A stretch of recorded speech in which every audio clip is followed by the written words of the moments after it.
Hello tout le monde, j'espère que vous allez bien. On se retrouve pour une nouvelle vidéo de ma série sur les maladies mentales, les troubles mentaux. Et aujourd'hui on va parler de névrose obsessionnelle ou de TOC. Ça va être une vidéo un peu courte parce que j'ai pas trouvé énormément de matière là-dessus. Donc vraiment n'hésitez pas à rajouter des informations etc. dans les commentaires. Mais du coup si ça vous intéresse, je vous laisse avec la suite.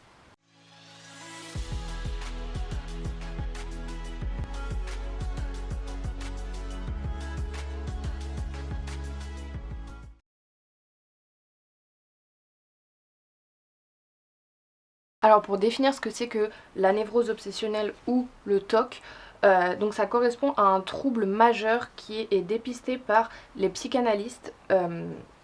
C'est pas un trouble qui est intégré dans la classification internationale des maladies mentales et c'est une pathologie qui se traduit par l'existence permanente d'idées, de sentiments et de conduites qui occasionnent un conflit anxieux chez les personnes qui en souffrent.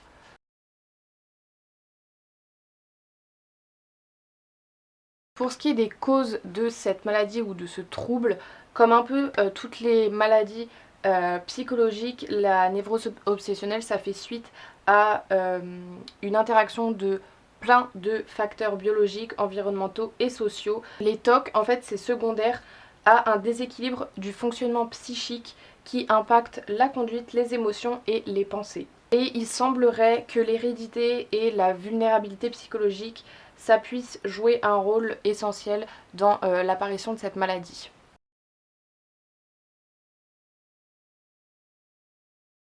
Pour ce qui est des caractéristiques des symptômes, donc cette maladie est marquée par des obsessions et des compulsions.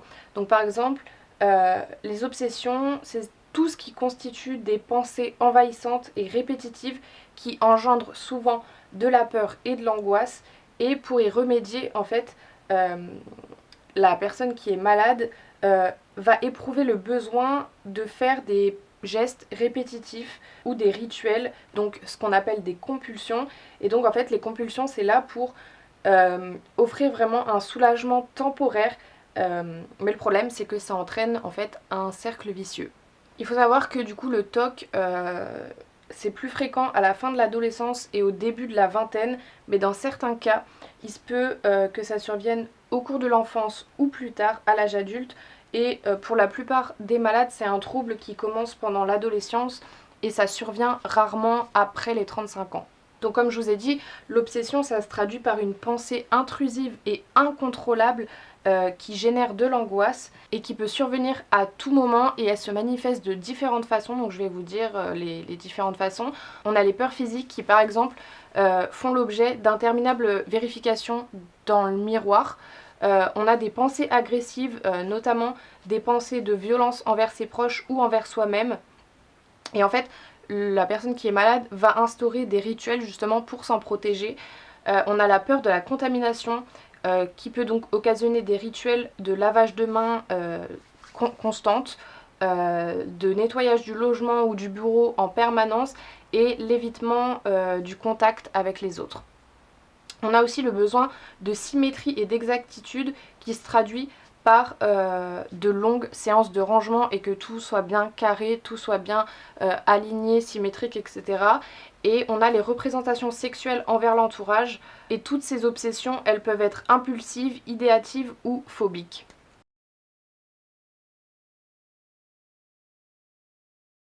Pour ce qui est de la prise en charge, c'est un traitement qui est assez délicat. Dans un premier temps, il repose sur de la psychothérapie cognitivo-comportementale. Donc c'est une technique qui vise à atténuer, voire à supprimer les obsessions et les rituels. Et par exemple, dans le cas d'un enfant, il y a une thérapie familiale qui va forcément s'imposer à un moment. On peut aussi utiliser des médicaments comme les antidépresseurs et les anxiolytiques pour apaiser l'anxiété.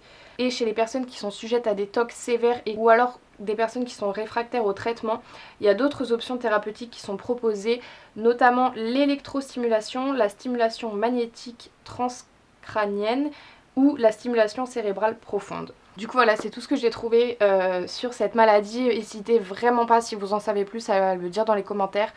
Ça me ferait vraiment trop plaisir et ça compléterait du coup ma vidéo. J'espère que ça vous aura plu. N'hésitez pas à vous abonner, on est déjà 4000, enfin déjà, on a passé la barre des 4000 et ça me fait vraiment trop plaisir.